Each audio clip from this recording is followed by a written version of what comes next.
Good evening, everyone, and welcome to another broadcast of Northwest Georgia Cryptics. I am Rick Weaver, your host, uh, joined tonight by my co-host, Mr. Blake Duckworth. Uh, I've got an announcement tonight that Serena and Robert, who are going to be joining me from Middle Tennessee tonight, was unable to attend the show due to Robert having, I think, some type of accident today. He ended up in the ER, and she was having to go there to the ER with him. So she contacted me just a little while ago and told me that they were going to have to skip tonight's show, but we will be doing the show with Robert and Trina on next Wednesday. So we invite everyone to please come back and join us next Wednesday night, and we'll continue the saga in Middle Tennessee with not only Sasquatch but hauntings as well. Blake, you want to open the show, bud? As always, guys, I hope everybody's doing well. Uh, like Ricky said, we do apologize. Unfortunately, things happen in life. So I just hope he's doing well. And like Ricky said, he'll be on the show. They'll be on the show next week. Gonna try to have a special guest for this Saturday. Don't want to say no names or anything because we don't. I don't know for sure yet, but we may have a special show for Saturday. And always, guys, if you're not already subscribed, hit the subscribe button, bell notification, like, and a comment. That's all, Ricky. All right, let's go to the question board here. Uh, Mike's Adventures says hello. Hello to Mike out there. How's it going, brother? Again, ladies and gentlemen, we're sorry about our guest not being able to make it tonight, but Blake and I are going to discuss just a little of what they've been having go on their property up there in Middle Tennessee. Trina, I spoke with her again this past week. She told me some more stuff that they've been having go on up there, other than just the Bigfoot sightings. They've actually had paranormal entities in their home that they live in up there, uh, and also been having some strange lights in the night skies. They sent me a short video, and I apologize for this, but I messed around and didn't download it on tonight's show, but I will for next week's. But actually, some very, very strange happenings up there. So, as I say, next week we will continue the saga. We also learned that a neighbor of hers has been having a haunting at an old pre-Civil War mansion that they had bought up there, and excuse me, my COPD's kicking up on me tonight, and I'm kind of losing my voice, but they've been having some encounters up there with a young man by the name of Jacob, who they say is between 10 and 12 years old. We're also going to have him on in a couple of weeks to explain that to the folks.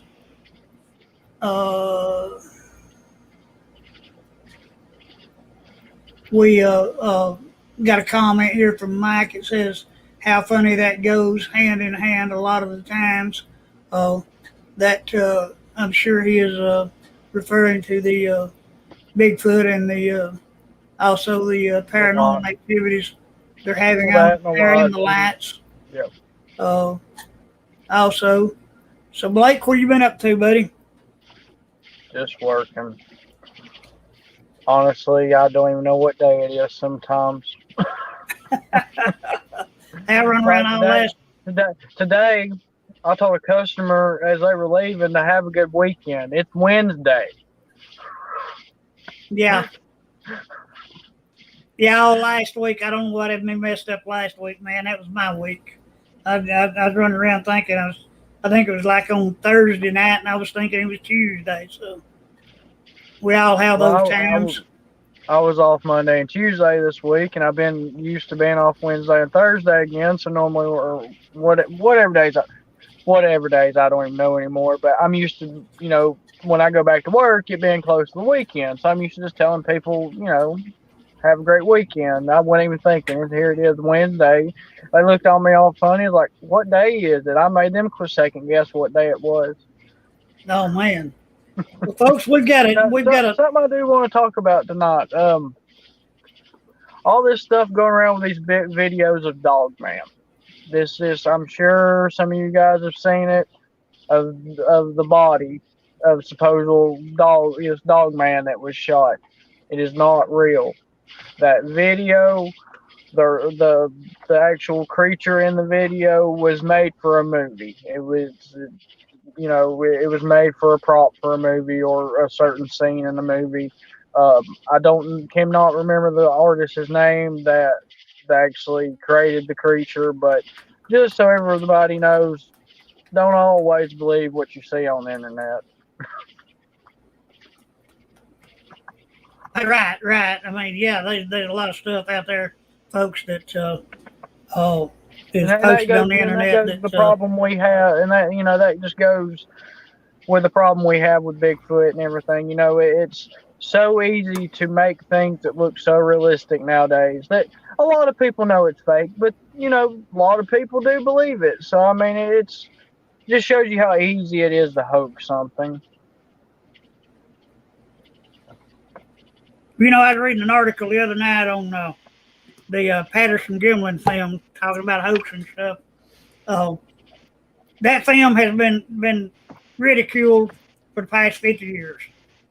People screaming that the Patterson-Gimlin film was hoaxed back then. But folks, it's been proven time after time that that was 1967. No way at that time could they have hoaxed something like Patty. The technology was just not there. I don't even know with today's technology whether we could actually pull a hoax off as good as the one that as the real thing. It would be very hard, and it would cost so much money. I mean, and that's even if you could I'm sure you could get close to it, but I mean, it's, just the muscle structure and everything of the time of, if that was a suit, that was the best, that was beyond our ability now, I guess, best way to put it. Right. I mean, Roger Patterson passed away in 1972 from cancer. And Roger went to his deathbed and swore to the validity of the film that he took as it being a real species. And, until this day, I believe with all my heart that Patty was the real deal. She's a real creature. I agree 100%. And, this species, I have actually saw Sasquatch. Blake has saw Sasquatch. I can sit here and tell you till I'm blue in the face, what I saw. But I mean, I will say the creature that I saw, or the being that I saw, did look a little different than, say, Patty. But we are talking completely across the United States. Correct. These things, artist renderings of the creatures that people have saw varies quite differently from state to state, let alone, from 3,000 miles away.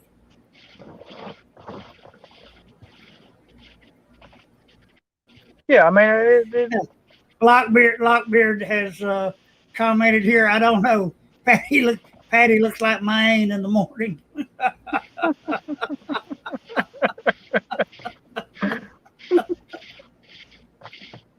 Don't know your aunt there, sir. So yeah, I don't I don't want to comment something here get me in trouble. I have met a few questionable people in my life.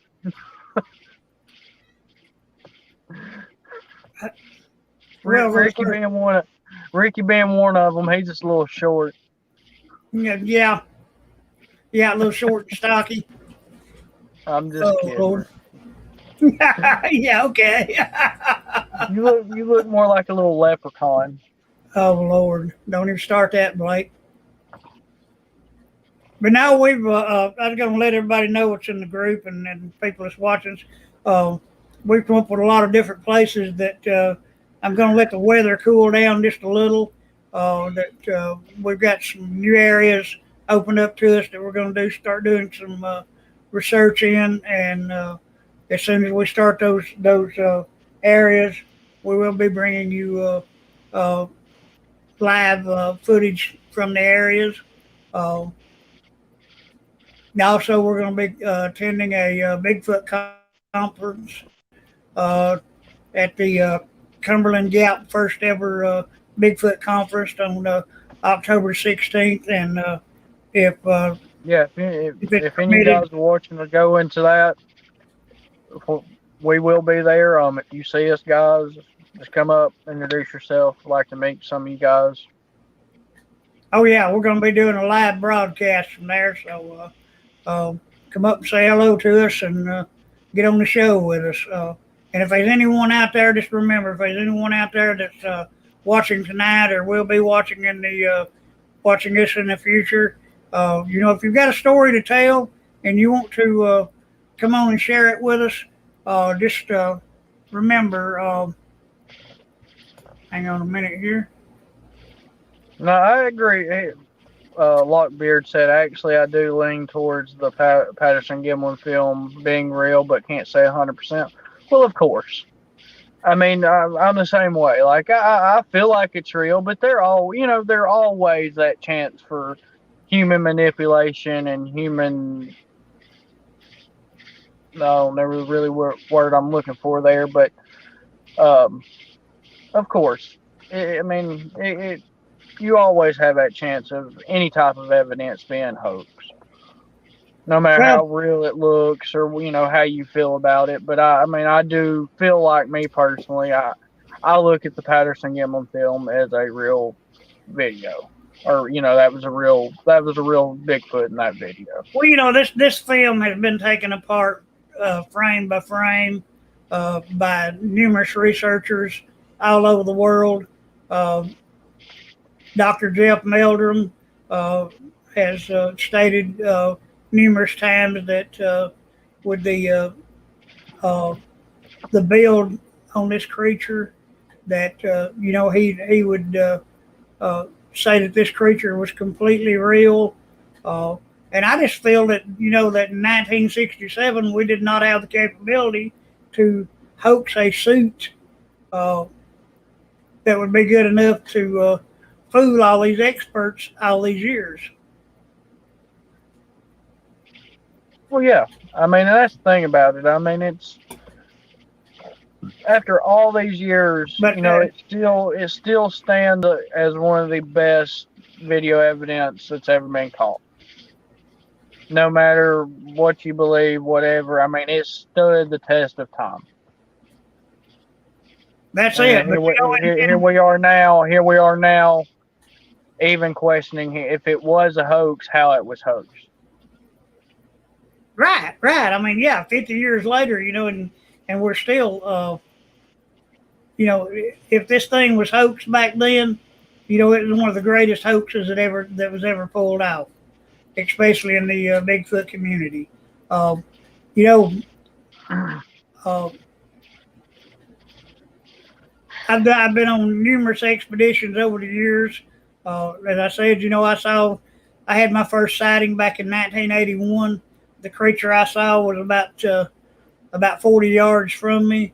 I saw this creature. Uh,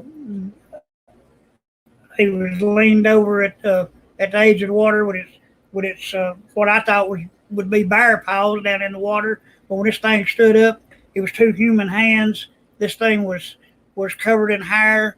uh, but stood erect, just like a man standing erect, turned and run from us like a man running.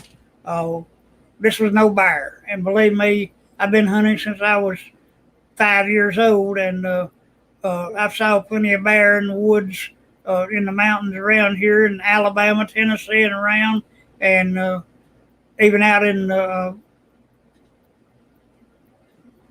Midwest, out into the West, grizzly bear, and there's no bear that I've ever seen that looks like the creature that I saw uh, in 1981. Oh yeah, 100%. I mean, that's what gets me. I mean, people. I mean, of course, they're always going to be misidentification, but and especially people who don't spend time in the woods, just never seen a bear. But I mean, I can see where in some instances that or situations that you could mistake a bear for a Bigfoot, but what I saw looks nothing. I mean, even that if it was down on all fours, looked nothing like a bear.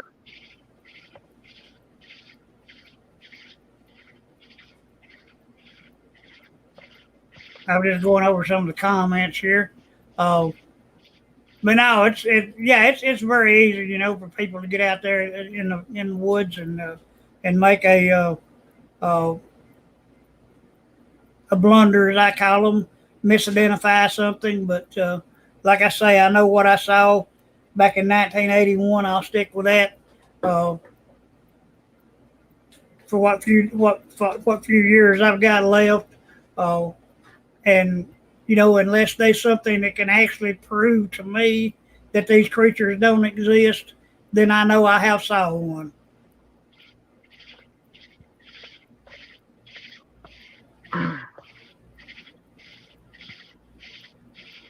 And you take it. We've got, you get hundreds and hundreds of Bigfoot reports from throughout the country, throughout the world, every year. And I don't think that What is that? everybody. I wonder. I've never even. Sorry to interrupt you there, Ricky. If anybody knows, comment down in the chat. What's the average amount of Bigfoot sightings a year here in the United States? I've never thought about that.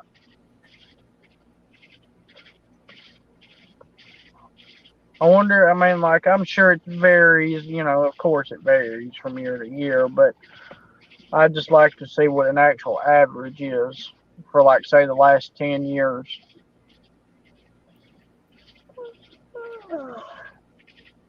The average, something I have to do.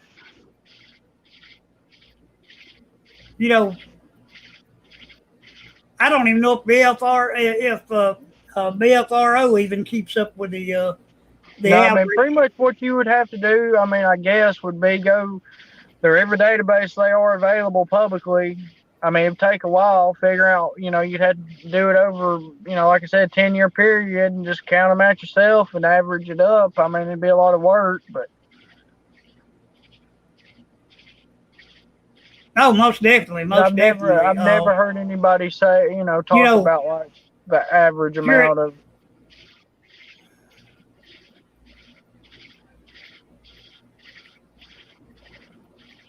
Go ahead, Ricky.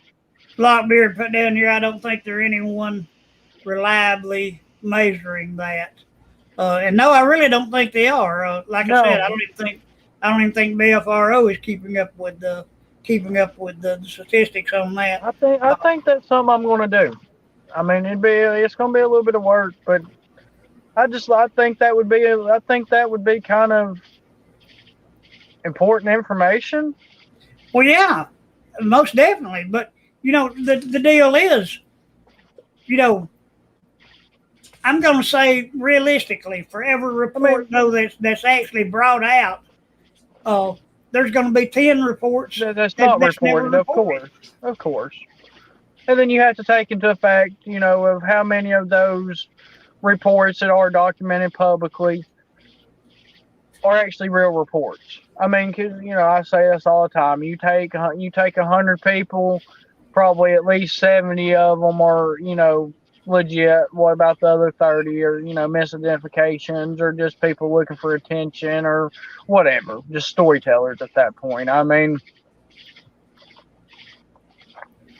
Right, and that's something we deal with in the Bigfoot world every year.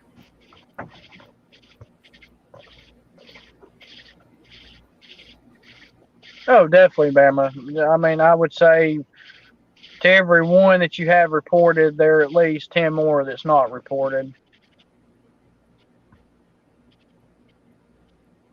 The Sasquatch government may measure that. This is how many times you idiots messed up.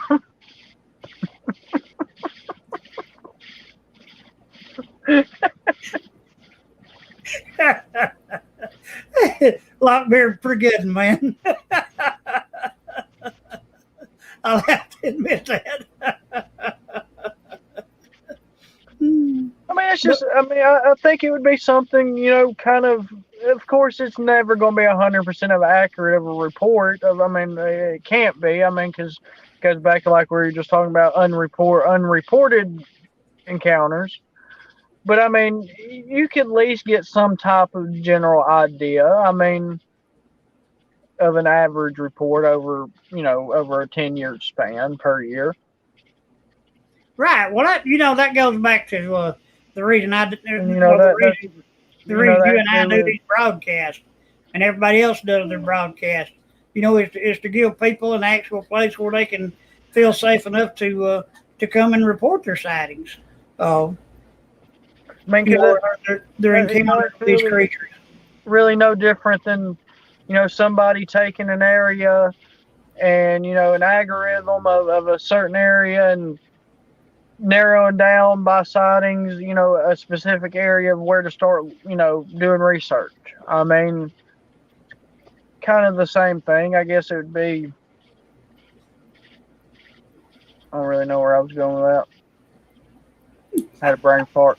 Had a brain fart. It was somewhere important, but it didn't end up there. I think that's the way it is with you and I about all the time, Blake. Goes through in one side and out the other. Yeah. But no, we've like I was saying earlier, we've come across some new places to start doing some expeditions. We will be out there in the fall. Myself, I'm gonna wait till it starts cooling off just a little before I start getting back out for the winter season. But I hope to do quite a bit this winter. Get out and be able to bring y'all guys some new information on these creatures. And as we say, Well, that's like in all our years of research. This is something else. So, talking about sightings and stuff, and it seems like we've always had more activity when it's cooler weather, anyways. I mean, wintertime, fall, spring. oh, most definitely. A lot of the areas that we research, we really don't get get a lot of activity during the heat of the summer. Well, I But mean, then it may be let that. it start cooling down a little, and then things really seem to blossom. So Well, like down at the lake, that 2011 area. I mean, wintertime was when we had most of our stuff happen. And kind of a theory on that is, maybe they're more, well, I shouldn't say active during the wintertime, but less people are outside doing outdoor activities in the woods and stuff like that. So they know that they are going to go, more undetectable during the wintertime because there's less chance of human encounter there. right, and I think this goes to correlates with the deer and all. Hunting season uh, starts in what September, the last week of September here. I think for bow season runs through January the 10th. Now I think here in Georgia, and that's when most of your deer hunters are out in the woods, and I think that's the one reason we have as much activity with the Sasquatch in this area is because of the deer hunters do have them moving around more than they move around in the summer months.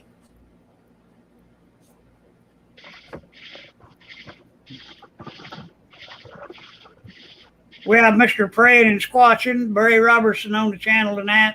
Uh, Say howdy to you, Barry. I noticed from a few of your posts on Facebook that you've been having actually some pretty good activity up there around your place in Kentucky. Uh, Maybe we can get you back on the show here in a week or so and have you go over some of the evidence that you've been gathering. I saw some footprints and stuff that showed up pretty good that you had taken. Uh, did Barry? Did you get any cast on those footprints, buddy?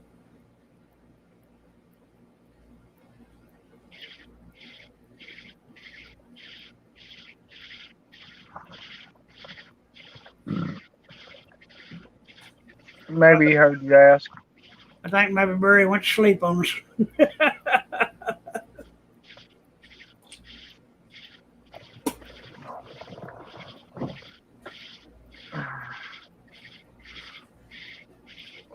But now the lady from Nashville that we were supposed to have on tonight, uh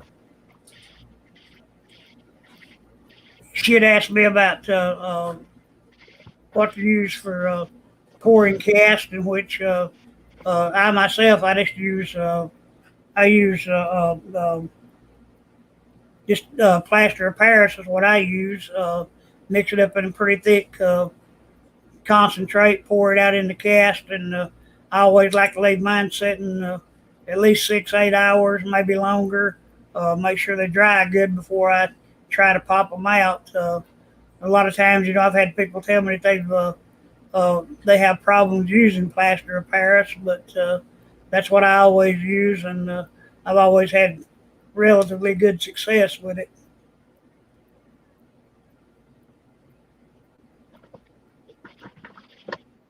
I don't think Barry heard you there. There he goes.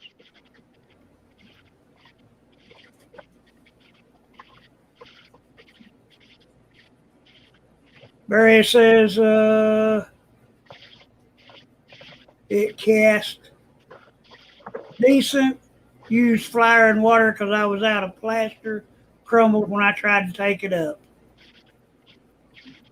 Yeah, that's the problem with using that. Like I say, using the plaster.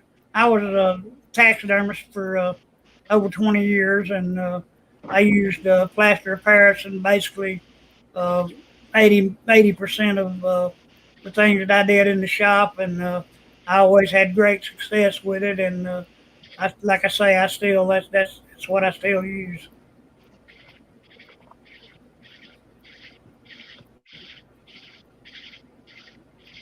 But I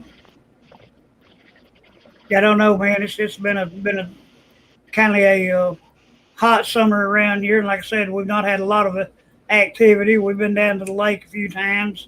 The area that we normally go to down there, the last time that Blake and I were there, they've kindly went in there and done a lot of clear cutting, so we don't know how that's going to Yeah, affect things down there for this winter.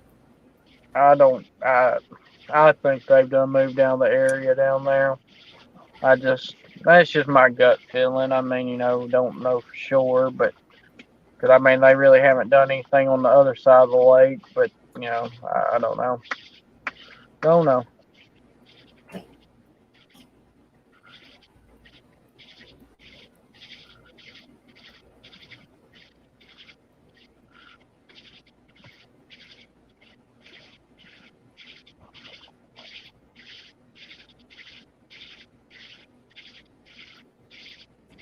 Good night, Mike. Thank you for joining us.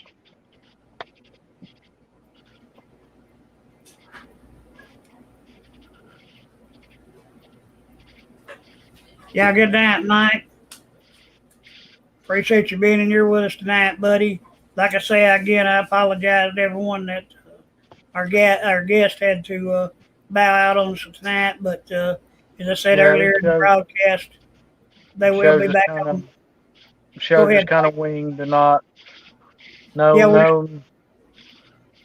Go ahead. if any of y'all out there watching the game questions, shoot them to us, and we'll try our best to try to answer them for you.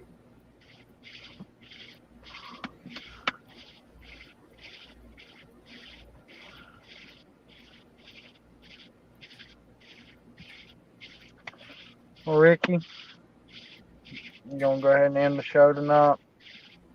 And I'll get.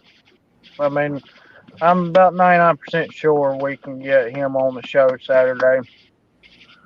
I'll call Okay, him well, tomorrow. yeah. Be sure to call him tomorrow and get that set up, and we'll have a special show for Saturday night for everybody. Hope everybody will join us Yeah, Saturday night.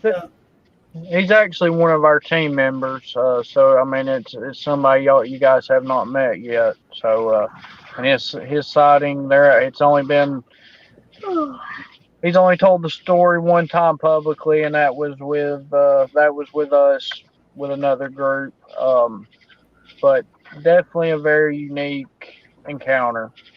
Very Okay, interesting. So Barry with Fred and Squatching posted our horned owls as rare as I think they are. Well, Barry, I'll tell you what. Blake and I had an encounter over in Blue Ridge back. What's that been? A couple of years ago, Blake. Where last year in March, Yeah, it was last year in March where uh, I swear that we heard owls over there. This was before dark. This was before the sun ever actually set. And I'll tell you right now, if these were owls making calls, they were calling back and forth to one another. And if it was owls, it was 800-pound owls from the way they sounded.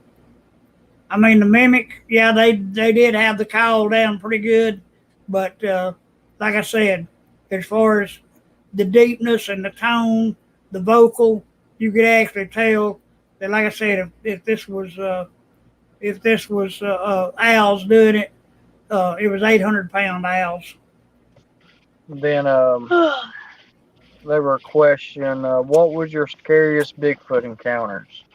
Well, me personally, I've never had like a bad encounter. Like, well, had things thrown at me. I've had rocks thrown at me. I mean, the scariest I've been was either during my sighting, and that was just kind of a shock and awe situation,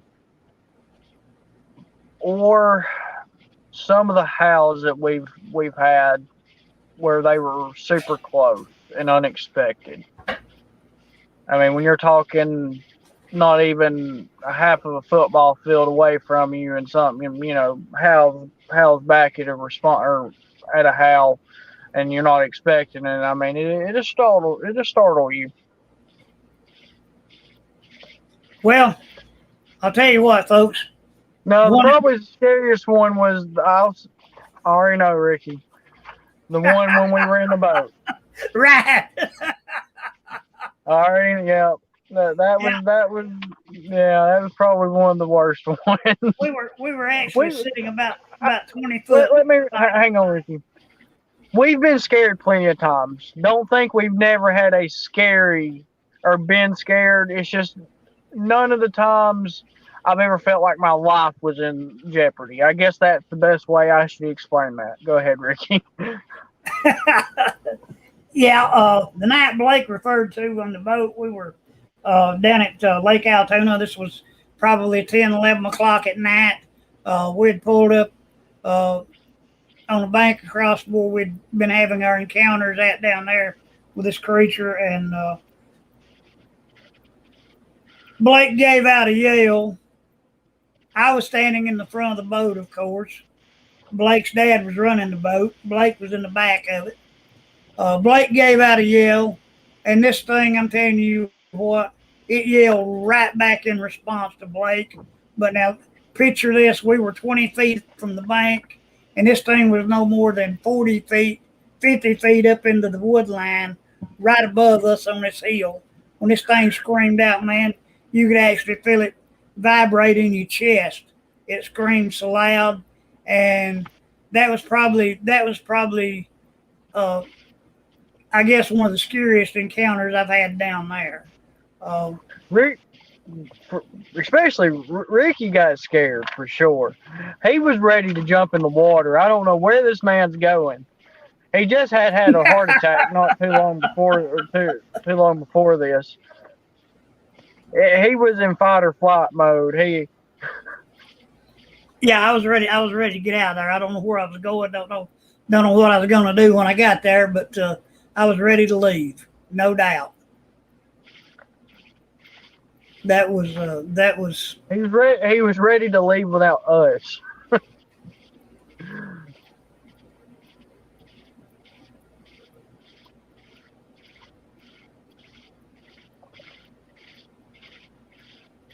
Barry said that he'd had a encounter with an owl up there on his place. It was either a huge owl or nighthawk.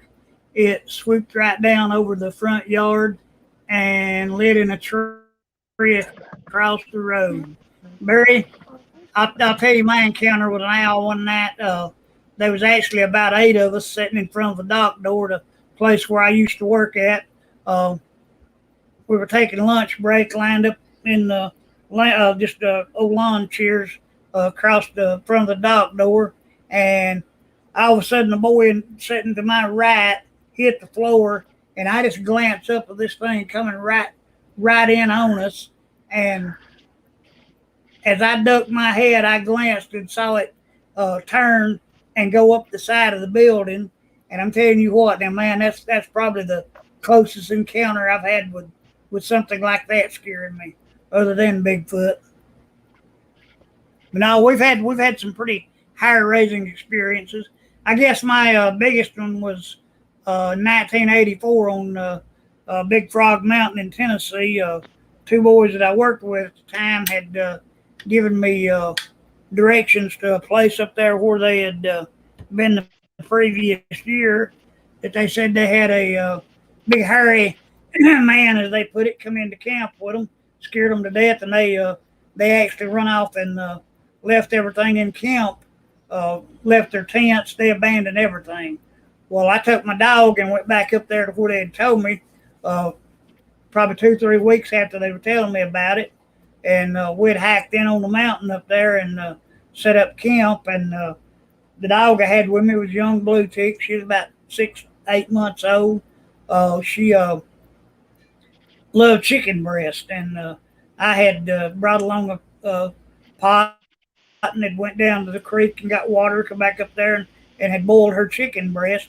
Well, I noticed while these chicken breasts cooking on open fire that I had built that I kept hearing movement down in the woods below us, but never could see anything. So I crawled in the tent along about 9:30, 10 o'clock after I'd fed her that night, and I got this kind of just a pungent odor smell. And then about 15, 20 minutes, I started hearing like limbs and sticks break, not very far, just into the wood line below the camp where we're at. And my dog, she raised up and got to growling, and a few minutes she up and just shot out of the tent out into the woods and run right straight down in there on whatever it was. And about maybe a minute had elapsed, a minute and a half, I heard her yelp. Well, I grabbed my gun and flashlight, and I get up and run down into the woods and get to looking, and I found my dog. Uh, she was dead. Her neck had been broken. Never did see nothing. I don't know whether it was actual Bigfoot that done it, whether it was a bear, but I can say that it was not like a swipe from a bear's paw, because there was no damaged skin on the dog at all. It looked like just something had grabbed it up and just popped its neck. And like I say, I never did see the creature. All I heard was it running off. It sounded bipedal as it was running.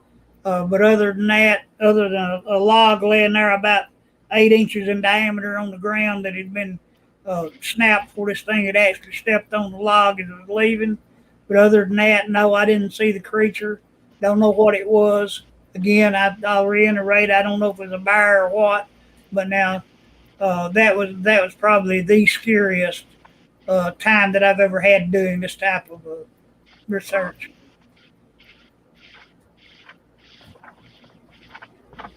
But again, folks, we're in a little over 40 minutes here. Like I say, we apologize again that our guest didn't make it tonight. We hope y'all enjoyed, what we talked about tonight. Hope y'all join us again Wednesday night. This next Wednesday night, we will have our scheduled guest for the night on. Blake, like I say, he's trying to set up a special show for Saturday night. If we get that done, it will be at 10 o'clock Saturday night. So tune in for that one. Blake, you want to close things out, bud? Thank you guys for watching. We do apologize, like I said. I mean, unfortunate events happen. It's not the first time. Just hope he's okay. Like Ricky said, they will be on the show next week. If you're not already subscribed, hit the subscribe button, bell notification, like, and the comments. And I hope everyone has a great night, and we will see you guys hopefully Saturday. Just keep looking for the show to pop up on YouTube, and that's all, Ricky. Oh yeah, I'll definitely have the show posted on our Facebook channel and also on a few of the other channels that or a few of the other groups that we're members of. Everyone, thank you for joining us tonight. Hope everyone has a safe night, safe trip out to work tomorrow. And everyone, God bless. Good night, everyone. Good night, guys.